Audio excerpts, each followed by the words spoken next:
Hello दोस्तों, नमस्कार। मेरा नाम है मनीष चक्रवर्ती। आज मैं अपने बारे में आप लोगों को बताना चाहता हूं, हमने कैसे कैसे संघर्ष करके यहाँ तक पहुंचा है। मेरी पूरी कहानी सुनने के बाद आपके अंदर से एक ऊर्जा आएगी कि मैं भी बहुत आराम से कोई सा भी चीज कर सकता हूं। मेरी कहानी शुरू होती है 2019 से।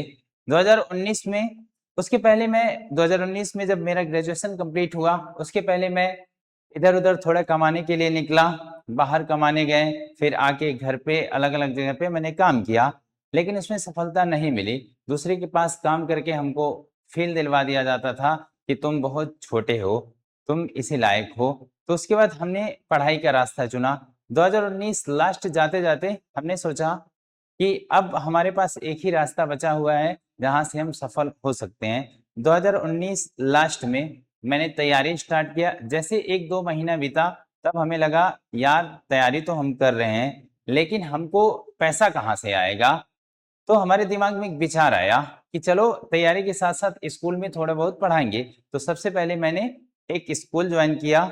उसमें मुझे 1,000 रुपया मिला, महीने का 1,000 रुपया मिला, और हमने 3 महीना उसमें किसी तरह पढ़ाया। उसके बाद वहां नहीं बात बन पाया, एक दूसरा स्कूल हमने ज्वाइन किया। दूसरा स्कूल ज्वाइन किया, उसमें भी हम 3 महीना पढ़ाए, वहां मुझे 2500 रुपये मिलता था। वहां भी 3 महीना पढ़ाए। थोड़ा स्कूल घर से दूर था, आने जाने में बहुत दिक्कत हो रही थी और बहुत समस्याएं। उसके बाद हमने वहां से स्कूल स्किप किया। फिर एक दूसरे स्कूल में गए, वहां 2 महीना पढ़ाए। वहां मेरी बातचीत हुई 3,000 पे, लेकिन उन्होंने हमको 3,000 रुपया नहीं दिया। उस समय वो हमको 2500 रुपया दी। वहां की जो प्रिंसिपल थी हमको 2500 रुपया दी। फिर उसके बाद हमको लगा ऐसे मैं कमाऊंगा मेरा पूरा टाइम। आप लोग जानते होंगे, यदि आप प्राइवेट टीचिंग कर रहे हैं तो फिर कितनी समस्याएं आती हैं। सुबह जाना, शाम तक रहना स्कूल में, फिर स्कूल के बाद टाइम देना, सुबह बच्चों से पहले जाना और बच्चों के बाद में शाम को आना, बहुत समस्या आती थी। तो मैं अपनी पढ़ाई नहीं कर पाता था। तब मुझे लगा ऐसे नहीं बात बनेगा। धीरे धीरे समय बीता, 2020 आया। 2020 सबको याद होगा, वो कोरोना का समय। एक ऐसा समय जब पूरा देश नहीं पूरी दुनिया तबाह थी, परेशान थी। सारे जगहों से सब चीज धीरे धीरे करके बंद हो रहे थे, लॉकडाउन लग रहा था। तो वो लॉकडाउन जो आया, वो मेरे लिए आपदा में अवसर साबित हुआ। उसके बाद स्कूल बंद हुआ, उसके बाद मैं घर पे बैठा। जब घर पे बैठे तो समस्याएं आने लगी, सारे बच्चे भी घर पे हो गए। उसी समय मेरे दिमाग में एक आइडिया आया कि अब ऐसा करते हैं, घर पे बच्चों को पढ़ाना स्टार्ट करते हैं। घर पे बच्चों को पढ़ाना स्टार्ट किया हमने, और उसी दौरान हमने एसएससी जीडी का पहला एग्जाम दिया था 2019 में। जो पहला एग्जाम दिए थे उसमें मेरा सिलेक्शन हो गया। उसके बाद फिर अभी मैं पढ़ा ही रहा हूँ। तब फिर उसके बाद हमारा रनिंग हो गया, फिर मेडिकल हो गया। अब बारी थी फाइनल मेरिट की। फाइनल मेरिट इंतजार करते करते लॉकडाउन आया। फिर उसके बाद धीरे धीरे करके लेट होने लगा। बहुत सारे बच्चे इसमें से जो मुझे सुन रहे होंगे, वो अगर एग्जाम दिए होंगे 2019 का, तो उनको पता होगा ज्वाइनिंग बहुत लेट हुआ था। उसके बाद फिर रिजल्ट फाइनल आते आते बहुत समय लग गया।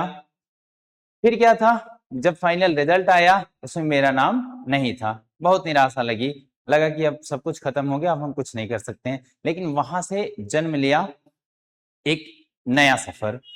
फिर हमने क्या किया, 2020 आते आते हमने घर पे अपने पढ़ाना स्टार्ट किया। पहले 2 लोग आए, फिर उसके बाद 10 लोग आए, 10 से 20 हुए, 20 से 30 हुए। तो हमको लगा अब बच्चों की संख्या थोड़ा थोड़ा बढ़ रही है, अब हमको थोड़ा सा और एक्स्ट्रा करना है।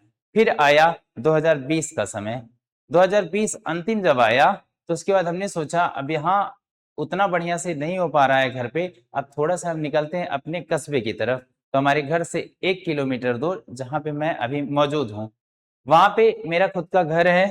तो वहां मैंने एक छोटा सा रूम पीछे, यानी सामने वाला जो था वहां पे दुकानें थी, पीछे हमने एक रूम को सफाइया वगैरह करवाया। फिर उसके बाद वहां हमने अपना कोचिंग लाया।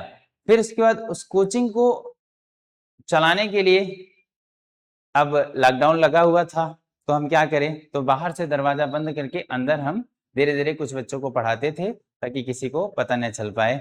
धीरे धीरे ये अब कारवा आगे बढ़ता गया। अब आपको पता होगा शनिवार और संडे 2 दिन लॉकडाउन खुलने लगा था।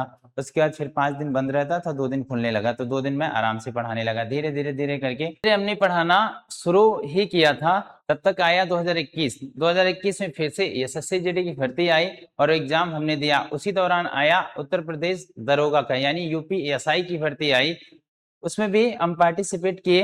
अब एसएससी जीडी का भी एग्जाम दिए और उसके बाद साथ साथ यूपीएसआई का भी एग्जाम दिए। यूपीएसआई में हालांकि उस बार मेरा हुआ नहीं था और एसएससी जीडी में हो गया था, लेकिन जुनून था दरोगा बनने का।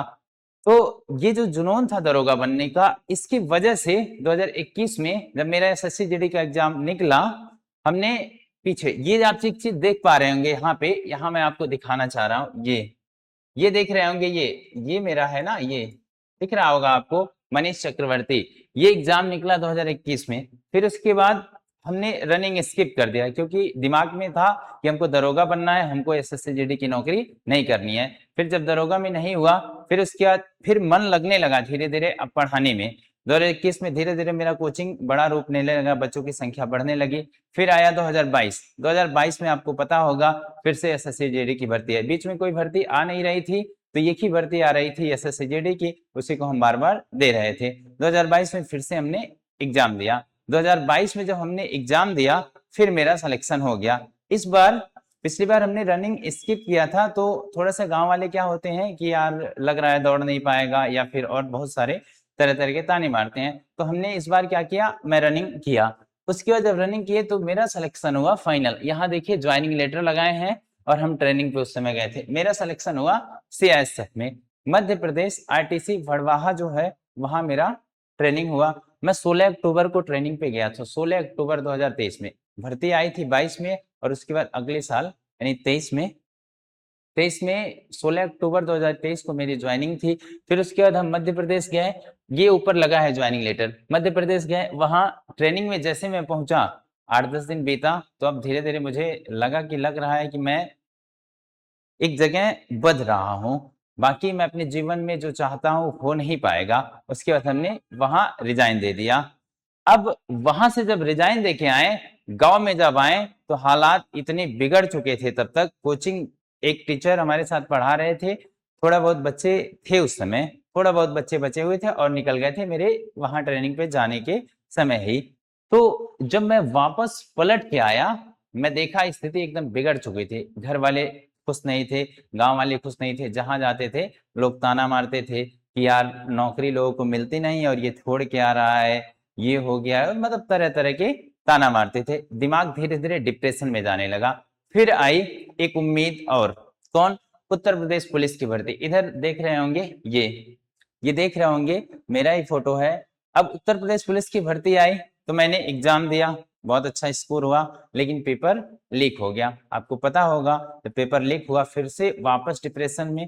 फिर दोबारा 6 महीने बाद एग्जाम हुआ, 31 अगस्त को मेरा पेपर था। फिर हमने एग्जाम दिया, फिर इसमें हो गया। जब इसमें हो गया, अब इधर धीरे धीरे मेरा कोचिंग भी बढ़ रहा था, उसमें भी हो गया। उसके बाद अब दिमाग में एक ही बात आ रहा था, अगर मैं नहीं ज्वाइन करूंगा तो बहुत बुरा फंस जाएंगे इस बार, क्योंकि गांव वाले घर वाले पहले से बहुत ताना मार चुके थे। तो हमने क्या किया, यूपीपी ज्वाइन कर लिया। इसी तरह धीरे धीरे करके मैंने ट्रेनिंग काटा। उस ट्रेनिंग के दौरान धीरे धीरे अपना कोचिंग बनवाए। हमारे दिमाग में अब ये सेट हो चुका था, पढ़ाने में मजा आने लगा, रिजल्ट अच्छा आने लगा बच्चों का, साथ साथ सब कुछ बहुत अच्छा चलने लगा। तो किसी तरह ट्रेनिंग कंप्लीट हुआ। जैसे ट्रेनिंग कंप्लीट हुआ, फिर उसके बाद हमने अपनी कोचिंग को आधुनिक तरीके से मॉडिफाई करवाया, मतलब ऑफलाइन से अब ऑनलाइन की तरफ शिफ्ट होने के बारे में धीरे धीरे दिमाग में चलने लगे। तो अभी जहां मुझे खड़ा होकर मैं बात कर रहा हूं आपसे, वहां देख रहे होंगे पीछे एक डिजिटल बोर्ड लगा है, और जिससे मैं खुद अपने आप को रिकॉर्ड कर रहा हूं। ये सामने एक कैमरा लगा हुआ है। तो हमने पूरा एक सेटअप बनवा लिया है किसका, ऑनलाइन का। यहाँ बच्चे बैठ के ऑनलाइन और ऑफलाइन दोनों आसानी से पढ़ सकते हैं। तो ग्रामीण क्षेत्र को शिक्षा से जोड़ने के लिए मैं एक प्रयास कर रहा हूं, जिसमें आप लोग भी साथ देंगे तभी ये पॉसिबल है। अकेले तो मुझसे हो नहीं पाएगा। कोई भी चीज दुनिया में अकेले संभव नहीं है, जब सब लोग मिलकर साथ देंगे तभी ये चीज संभव है। तो मैं प्रयास कर रहा हूं, शिक्षा को एक थोड़ा सा ग्रामीण क्षेत्र में बच्चे शिक्षित होंगे, कुछ पढ़ लिख के बनेंगे, तो हमारा समाज क्या होगा, सुधरेगा। तो मैं चाह रहा हूं जब सब लोग पढ़ेंगे तो समाज में धीरे धीरे परिवर्तन आएगा। और जब सब लोग शिक्षित रहेंगे तो क्राइम की संख्या भी कम होगी। जब आप पुलिस विभाग में आएंगे, आप अंदर रहेंगे तो आपको दिखेगा कि लोग किस किस तरह व्यवहार करते हैं, कैसा करते हैं, आपको लगेगा सबको शिक्षित होना बहुत जरूरी है। तो मेरा एक प्रयास है कि ग्रामीण क्षेत्र में हर उस बच्चे तक शिक्षा पहुंचाना जो 2 टाइम का खाना बस एफर्ट कर पा रहा है, उसको भी शिक्षित करना मेरा उद्देश्य है। इसमें हमें आप लोगों का साथ बहुत जरूरी है। और एक चीज देखिए, एक चीज मेरा और प्लान है। अभी अभी तो मुझे लगभग 14-15 महीना हो गया नौकरी को, ट्रेनिंग मिला करके। अभी मैं चाह रहा हूँ मेरे दोस्त कि जो मैं कर रहा हूँ, यानी पढ़ाने वाला जो काम मैं कर रहा हूँ, ये साथ-साथ नौकरी के करें या फिर अकेले करें, इसमें मैं आप लोगों का राय चाह रहा हूँ। क्योंकि एक बार मैं पीछे परेशान हो चुका हूँ, क्योंकि हम लोग ग्रामीण क्षेत्र में रहते हैं और ग्रामीण क्षेत्र में सबसे बड़ी समस्या क्या है, आप क्या कर रहे हैं इससे किसी को नहीं मतलब हो रहा है, बगल वाला क्या कर रहा है इससे बहुत लोगों को मतलब होता है।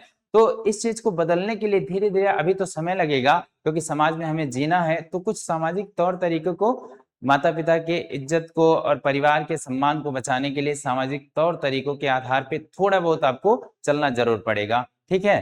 तो मेरे दोस्त, मेरा एक ड्रीम है कि मैं हर उस बच्चे तक शिक्षा पहुंचा सकूं जो पढ़ने का तनिक भी इच्छा रखता है। एक बार मैं आपको कुछ दिखाना चाह रहा हूं, देखिएगा। मेरा ये वाला फोटो देख लीजिए।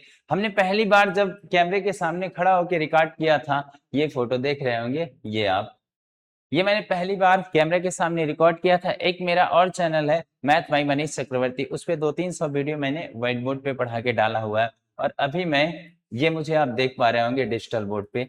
तो मुझे भी लगता है थोड़ा से यदि मेहनत किया जाए, यदि आप भी तैयारी कर रहे हैं तो बहुत घबराइए नहीं, ठीक है।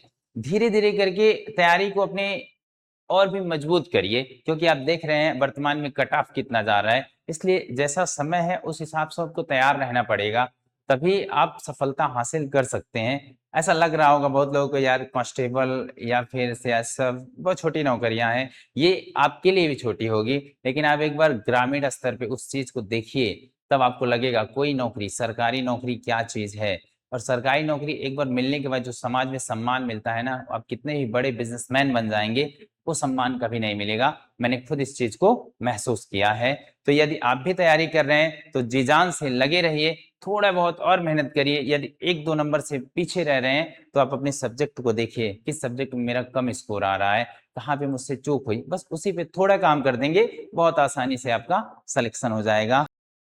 मेरे दोस्त, हमें लगता है कि अगर हम थोड़े से धैर्य रख के और मेहनत से मेहनत करें, तो फिर इतना भी मुश्किल नहीं है कोई चीज बनना, यानी जो आप सोच रहे हैं। जैसे मेरा जो सपना है, मेरा खुद का जो ड्रीम है, अभी नौकरी करने का मन नहीं है। मेरा जो ड्रीम है, एक अच्छा शिक्षक बन के समाज में परिवर्तन मैं चाह रहा हूँ। और शिक्षा ये एक ऐसा माध्यम है जहां से आप समाज में परिवर्तन ला सकते हैं। तो इसमें आप लोगों का हमें साथ बहुत जरूरी है। आप लोग थोड़ा बहुत सपोर्ट करेंगे तो फिर मैं इस काम को बहुत आगे तक लेके जा सकता हूँ। जो भी दोस्त इस वर्ष तैयारी कर रहे हैं, जो लगातार कई सालों से तैयारी कर रहे हैं, मैं भगवान से प्रार्थना करूंगा कि इस साल उनका सिलेक्शन हो जाए और अपना और अपने समाज का और अपने माता पिता का नाम हो रोशन कर पाए और अपने माता पिता को गर्व का क्षण महसूस करवा पाए। इसी पे मैं एक लाइन सुनाना चाहूंगा आपको। जैसे एक लड़का सेलेक्ट होकर के अपने घर पे आया और उसकी मम्मी उसको क्या कहती हैं और समाज वालों को क्या सुनाती हैं, और गरीबी गरीबी को उसकी औकात दिखाते हुए गरीबी को किस तरह कोसती हैं, और जो जो चीज झेली हैं उसी पे एक लाइन कहती हैं क्या, ऐ गरीबी देख तेरा मुंह हो गया काला, ऐ गरीबी देख तेरा मुंह हो गया काला, और मेरा बेटा बन गया पुलिस वाला। आना नहीं है, ठीक है। एक चीज का आप ध्यान रखेंगे, मैं उसको थोड़ा सा मोटिवेशन लाइन में बदलना चाह रहा हूं। जब आंखों में अरमान लिया, मंजिल को अपना मान लिया। जब आंखों में अरमान लिया, मंजिल को अपना मान लिया। मुश्किल क्या आसान क्या, जब ठान लिया तो ठान लिया। जब आप एक बार तय कर ही लिए हैं कि हमको ये चीज करना है, तो उसमें अपने आप को 100% झोंक दीजिए। अगर 1% भी कमी रह गई तो हाँ, आप अचीव नहीं कर पाएंगे, ठीक है। और भी कोई चीज होगा हमें कमेंट करके जरूर बताइएगा। यदि आप कुछ पूछना चाहते हैं मुझसे तो आप कमेंट कर सकते हैं।